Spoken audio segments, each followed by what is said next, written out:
అమ్మాడే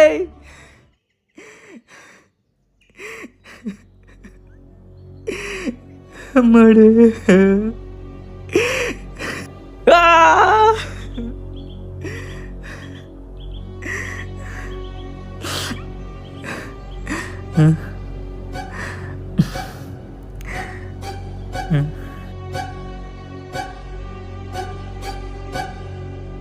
అసలు నేను ఏం మాట్లాడతానని నీకు అర్థమవుతుందా శ్రీను?